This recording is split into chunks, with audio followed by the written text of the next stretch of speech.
Yeah, we're live here from McCoy Stadium. I'm Tanner Rebello. This is Evan Cook. It is a little warm in the sun, I have to admit, but we just got some pretty cool breaking news here from McCoy Stadium.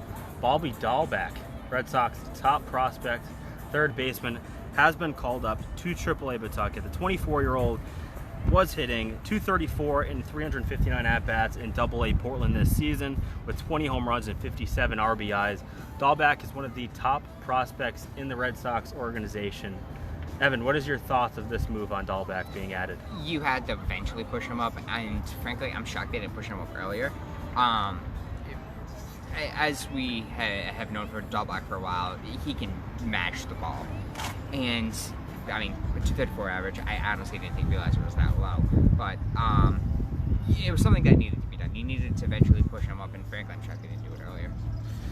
I would tend to agree with you. I think one of the downfalls that you've seen in this Red Sox organization has been their depth, especially in terms of pitching. And we've seen, a bullpen issue in Boston, and that sort of contributed to guys like Ryan Weber, Erasmo Ramirez, and Josh Smith being in AAA Pawtucket probably longer than they should have been. And they're still here. You still have Ryan Weber and Erasmo Ramirez. You would have liked to have pushed guys up at this point of the season. So seeing Dalbec being added makes perfect sense to me. And now I look at, all right, can we add another infielder here? We get C.J. Chatham. Chatham's a guy that is a middle infielder. He's hit over 300 at every level he's played at in the Red Sox organization. And this is another guy I'm looking at that could potentially be added in the next week or two here in Pawtucket. No, you're absolutely right. Like, he's one of the another one of the top prospects the Red Sox have down in Portland. And usually in August is the time when you start seeing the top players at AA get pushed up. Like last year, one of the guys you saw that got pushed up was Mike Schwarren. You also saw Travis Lakins get pushed up too. And we've had Tanner Houck already this season, Darwinson Hernandez, another guy that's been added. So we are seeing a push. And I think what Dalbec is sort of, it's interesting to me is that he is a corner infielder, Michael Chavis corner infielder, and then Rafael Devers to me this season has taken that next step where I see Devers the next decade as a third baseman for the Boston Red Sox. So then it's like, is Chavis your first baseman? Does Chavis play second base long term? And then Dalbec, do you move him to first here as well? And potentially have him as your long term? And then the number one prospect right now in the Red Sox organization is by the name of Tristan Casas. He's another corner infielder. He was a top draft pick last year by Boston. So you kind of have to see is like they have a lot of corner infielders, and what do you do with them? So I think pushing Dalbec up here, you get to sort of see, all right, that jump to AAA, that's a huge jump from AA. To sort of see the talent. Let's see how he handles that. And I think if you're Boston, you just got to figure out, all right, how many corner infielders do we need? Is Chavis legitimately a second baseman? What's Sam Travis in your plan? Is Sam Travis left fielder? I don't know.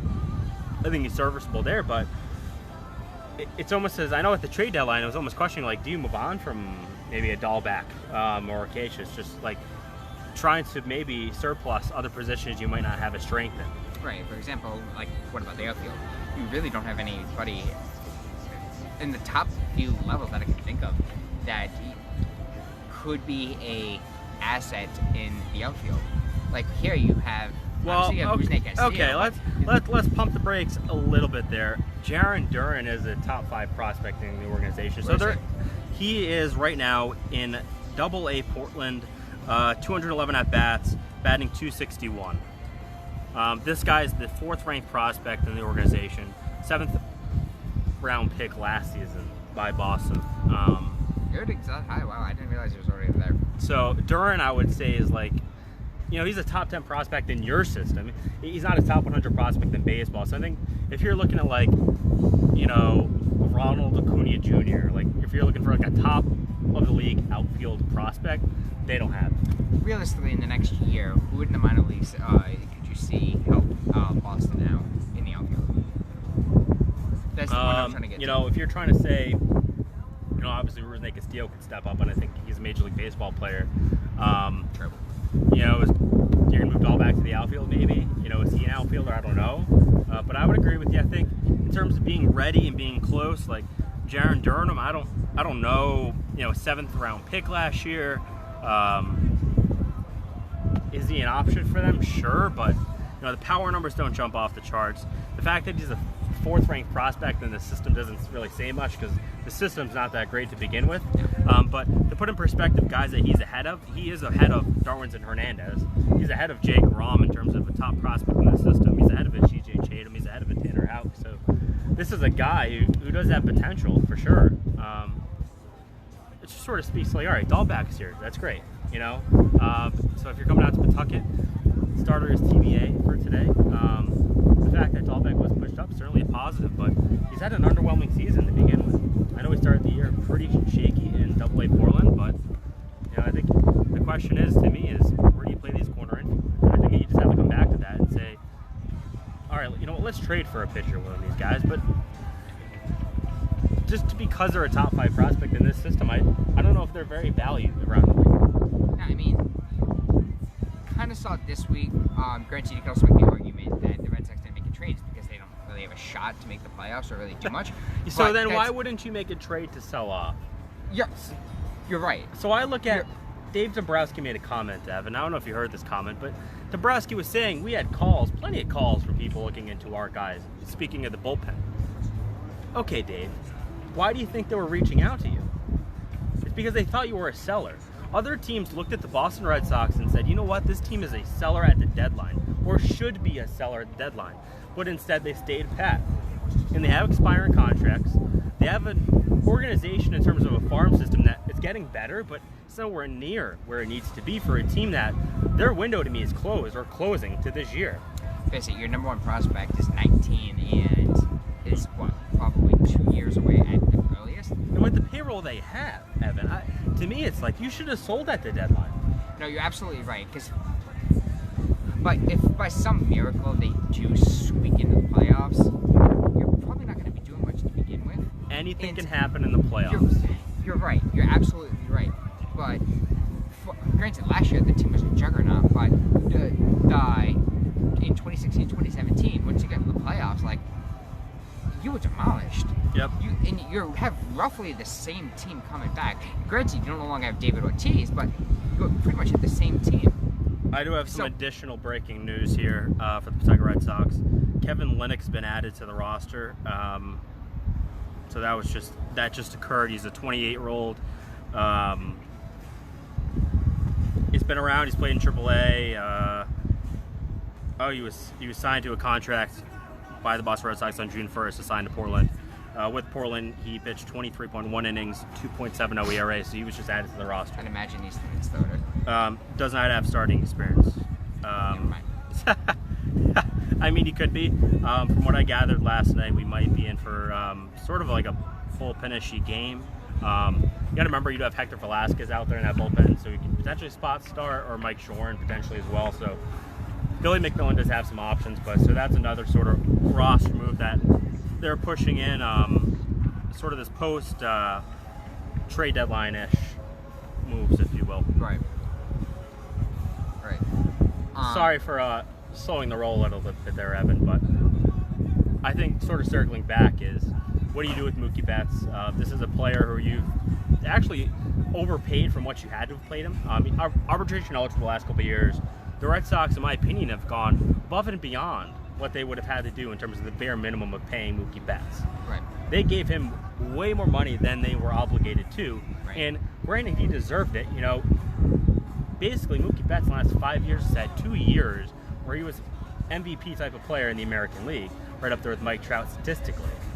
So they've overpaid him based on what they had to. Right. And this is the player who was drafted by the Red Sox, has become a star, has built a brand here, and they've offered him quite a bit amount of money for an extension, and he continues to push, waiting for free agency to occur. Right. And since that last occurred, they've given extensions to Chris Sale and Xander Bogaerts. Bogaerts being a young player in the infield, and after being re-signed, Bogaerts is actually having probably his best season in his career. He is. Oh, he absolutely is. And then to add on to that, if you're the Red Sox, and we can both agree that Mookie Betts he can be a special player. Granted, he's not having the best year, but he could be a superstar player. I'm sorry, not that I would argue with that. I wouldn't say he could be. I think Mookie Betts is a superstar player in Major League Baseball. I would completely disagree with you for that. For one reason only. He hasn't done it every year. He's a 300 hitter in his career and 3,000 at bats, 129 home runs, 447 RBIs, OPS of 889 this year, which is not a great year. He's batting 286 with an 893 OPS. What did he bat in 2017? 2017, Mookie Betts batted 264, OPS 803. Was it not a good year for Mookie Betts? So is this like a Clay Buchholz thing where every year he's good and every other year is bad? So I would say at the end of his career, if Mookie Betts retires and his batting average is 300, which it currently is, I would look back at it and say, yeah, this guy might be a Hall of Famer. I think in terms of where he's projecting out, if he continues at this trend, this every other year, like the fact that you're an MVP, you may not be an MVP player every year. I'm not the biggest Mookie Betts guy to begin with, but I just think at the end of the day, if this guy retires, 300 hitter, you know, this guy's going to have almost 2,000 probably hits when he retires, or close to it. Like maybe 300 home runs. It's going to be, he's a 5-tool player. I think Mookie Betts is one of the top 10 players in Major League Baseball. I would agree with that, but I mean, then again, the game's also changing where you have guys like Bryce Harper and Manny Machado who are getting $300+ million contracts, and I think Mookie Betts is better than both those players. Right. So then, what is Mookie Betts worth? And to me, you know, what I look at is the Red Sox have overpaid Betts based on what the minimum they had to pay him. And I think this offseason, if you're the Red Sox, you go to Mookie Betts with something along the lines of, if you're willing to pay, if you're the Red Sox and you're willing to lock down $350 million for Mookie Betts. If I were the Red Sox, I'd go to him with something like that. And then Mookie says, no, I'm testing free agency. And then they're like, all right, Mookie, we want to. What's your minimum you'll take right now? If he comes back and says, well, I'll take $400 million right now. All right, Mookie, we're going to have to trade you. And if you're the Red Sox, you trade him this offseason. That was the point that I was going to get to. I completely agree with you with that. He is, you know, one of the top players in the game. Are you really going to let him walk for nothing? No, you can't. You can't. No, scratch it. Are you going to let him walk for a draft pick? No, and guess what? If he comes up to free agency, he's not coming back. Players who go to free agency do not come back to their team. Very rarely do you see that occur. Especially in Boston. I can't think of the last time that happened. Kurt Schilling? Technically he did, but at that point he wasn't going anywhere. Yeah, I would just say with Mookie Betts this offseason, you try one more time. Say, hey, Mookie, look, we love you guys. You know, this is our plan for the future. This is the plan to, you know, to be continuing a World Series success. And if he says, I'm going to test free agency, I say, goodbye, have a good career, thank you, good luck, but we just can't afford you. And I don't know where he's going to go. I don't know who would even be interested in him, but you'd have to be a team that he's going to want to sign with too, right? So if you're a team trading for Mookie Betts this offseason, you're going to have to offer Boston top prospects. Yes. And you're going to have to be a team that is basically, he's not going to re-sign with you potentially either, you know? So you're going to be a team that's right on the cusp. We'll see what happens with that, but that's how I would handle it. And they've lost 5 games in a row with the Boston Red Sox, and they might be 6, it might be 7, you know, at the end of today. I'm trying not to overreact, but I look at them not moving at the trade deadline, basically saying, you know what, this club wasn't good enough. So I sort of look at the deadline, I'm saying, could we have sold there? Could they have sold? Could they have sold Matt Barnes? Could they have sold Brandon Workman? Could they have sold Jackie Bradley Jr.? JBJ probably not going to get much, batting 225. Right. It's not the he's been below average, I think, defensively for what we've usually saw out of him. I agree. I just wonder, could they have been sellers? Because I think teams around Major League Baseball, Nebraska admitted it, thought they were sellers or should have been sellers at the deadline. Right. And no, I mean, they absolutely. The issue with that is going into the season, you had Alex Cora pumping the tires on this team, saying you felt last year was good, you haven't seen anything yet. And if you automatically, as the season went on, things started looking bleaker and bleaker and bleaker. If by the trade deadline you're saying, you want to know what, this team isn't good enough, you start selling off, that's just a bad look for your fans. Especially since you went to the year with the highest payroll in baseball. I don't know if it's true or not, but probably the highest ever, I would imagine. Yep. Granted, you had a lot of payroll. It's poor roster management poor payroll management. This entire season, you've seen roster moves and you sort of just scratch your head on it. Lack of foresight as well. Truly just like, it has appeared they have no idea what they're doing from a roster perspective. And that's been evident, I think. And when you're sort of looking at this team and the way they started the year, it felt like Alex Cora didn't know how to be a manager. It felt like they were riding on the coattails of last year's team. They were. And in reality, if you're the manager, we have to come out and say this. Last year was last year, guys. This is a new year. We're not that team anymore. We don't have Craig Kimbrell here. He's not coming back through that door. Psycho Kelly's not here. He's not coming through that door. We're a different team. That was last year. Mookie Betts was an MVP last year. I don't know what he's going to do this year. What you did last year doesn't matter. You're fighting for a roster spot on this team. And instead, Alex Cora, instead of wanting to turn the page, decided he wanted to write the appendix of the 2018 World Series champions. And in turn, killed the season before it even started. They got off to a slow start. And I look at spring training. Did they look good in spring training, to you, Evan? No, they absolutely didn't look good in spring training. But the previous year, how did they look in spring training? I think if you factor in spring training, I still don't think they lost 100 games last year. Spring training last year, they had... No, I don't think they lost 62 They had a good enough spring training last year where Alex Cora said, look at spring training. Later in the season, look at spring training. We got off to a hot start there. We started off on the right foot, and that helped us become successful in the season. This year, for whatever reason, I think they were still popping champagne bottles in spring training. Yeah, actually, if I remember correctly, I think they got off to a slow start in spring training, and as they went on, they started playing like 500 ball, which has been the season.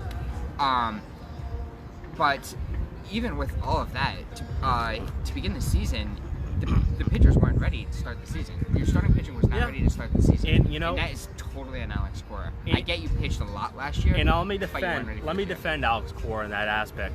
You have an aging starting rotation with the average age north of 30, and they pitched a ton, and you overused them in that playoff run because your bullpen wasn't great, and that's on Dombrowski.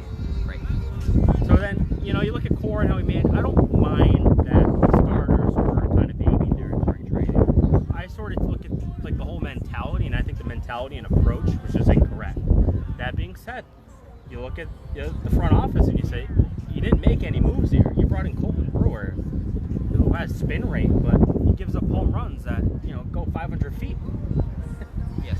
Oh yeah, Colton Brewer, the spin rate's like, how about the exit velocity on the bat? The average hit off of Colton Brewer is like getting 200 miles an hour off the bat. It truly is atrocious. And that's all they did to the bullpen. And then they overworked guys like Ryan Brazier, who's now here in Pawtucket. Guys like Matt Barnes, Brandon Workman, and then people are criticizing these pitchers, and it's like, Ryan Brazier came down here, and he was second on the team in appearances. Yeah, the reason why he had a lot of bad outings is because he was overworked. To me, it's just like, it's ridiculous how they managed this roster, how they've coached this season, and it's unacceptable to me. I know you're the World Series champions, but you have a window. When you do what Dombrowski did, you have X amount of years to win because you've purged your farm system. Your farm system doesn't have anything. So essentially, either you have to pay over the luxury tax and keep on paying money, or you have to go down for a couple years. Yeah. And you're at the point here where maybe you don't want to pay Mookie Betts because you don't want to tie that payroll up, because you're kind of looking at it saying like, yeah, we got 3 or 4 years here where we're going to have to kind of peel back this roster and then rebuild through the farm. And Dave Dombrowski, I'll tell you this right now, he is not the guy to do that. He has no idea how to manage a farm system. Right, I mean, just look at the Detroit Tigers as a perfect example. Since he's left Detroit, they have been in absolute shambles.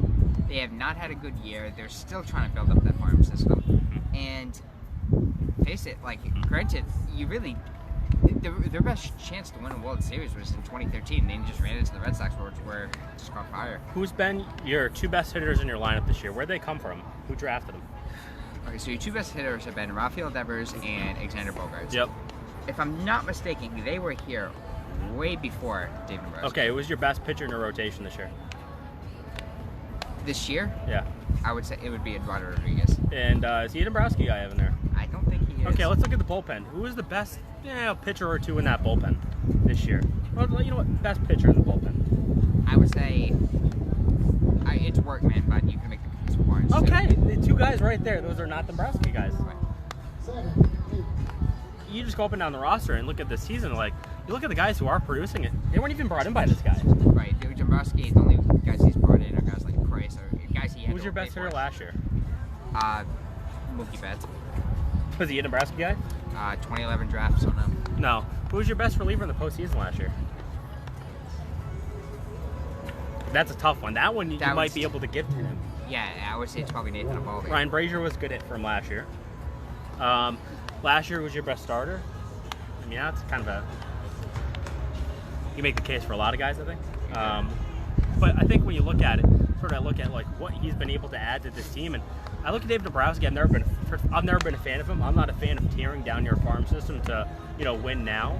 I don't think that proves to be long-term success. I look at what the Houston Astros have done, and the Astros are a team that they'll build to the farm, and then at the deadline, if they're missing a piece or two, they're going to go out and get it. Like Zach Greinke, they go out and get it. When they traded for Verlander, they made it at the trade deadline. They're not overpaying on a free agent.